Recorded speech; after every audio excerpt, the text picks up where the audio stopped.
নমস্কার, আমি doctor Aniruddha they, consultant homeopath.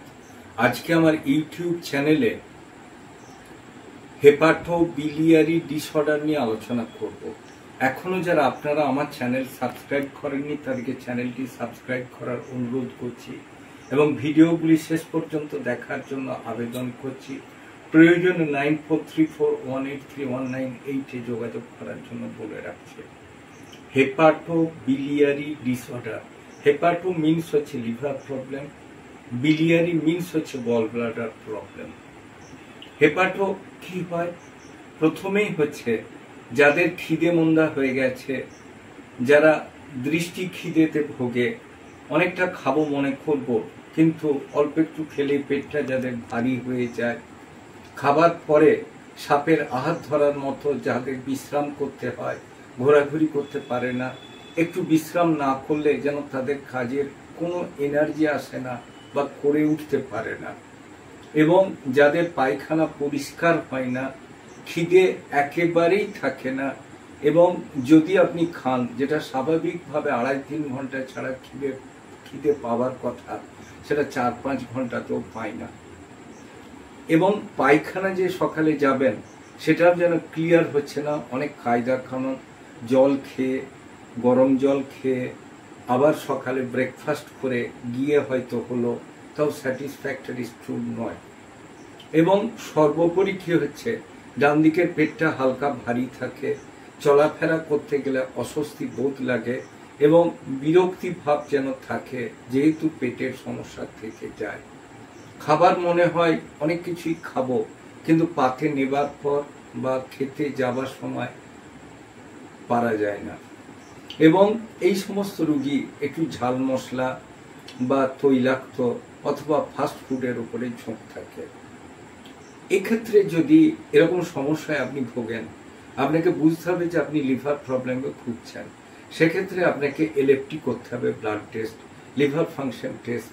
That means bilirubin, conjugated, unconjugated, SGPT, SGOT and alkaline phosphatase, এবং USG of the abdomen, whole abdomen.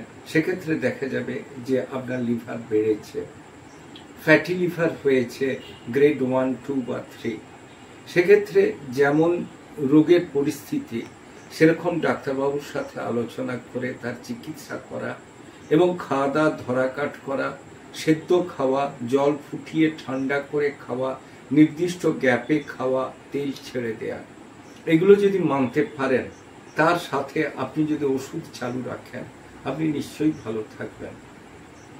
এক্ষেত্রে Chelidonium mother, ক্যারাকাপ্যাফিয়া mother, Carduus marianus mother এবং Hydrastis can mother ইত্যাদি খুব খুব ভালো কাজ দেয়।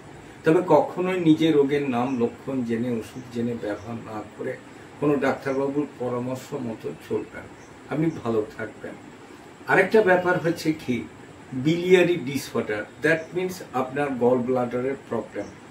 যদি আপনার দেখা যায় পিত্তথলি থেকে আপনার পিত্ত রস মানে বাইল সিক্রেশন ঠিক মতো হচ্ছে না বা কোথাও কোনো অবস্ট্রাকশন আছে, সেক্ষেত্রে কিন্তু আপনার হজমের ব্যাঘাত ঘটবে এবং আপনি কষ্ট পাবেন।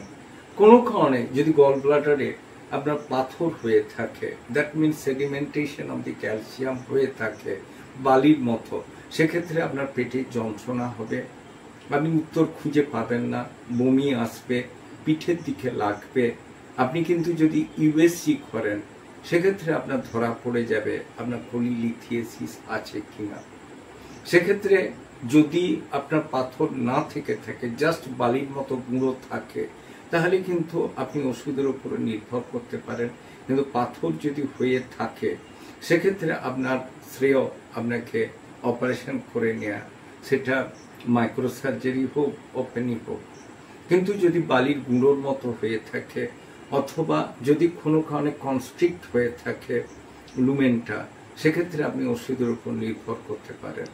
সেক্ষেত্রে আপনি চেলিডোনিয়াম দি রিমেডি মাদার টিনচার। তবে কখনোই নিজে রোগের লক্ষণ, রোগ জেনে এবং ওষুধের নাম জেনে ব্যবহার না করে কোনো ডাক্তারবাবুর সুপরামর্শ মতো চললে আপনার এই সমস্যাগুলো থেকে আপনি বেরিয়ে আসতে পারবেন অনেকাংশে ভালো থাকবেন। আমার চ্যানেল যদি আপনাদের ভালো লাগে অবশ্যই লাইক করুন, শেয়ার করুন, কমেন্ট করুন, সাবস্ক্রাইব করুন। প্রয়োজনে 9434183198 যোগাযোগ করুন। ভালো থাকুন, সুস্থ থাকুন।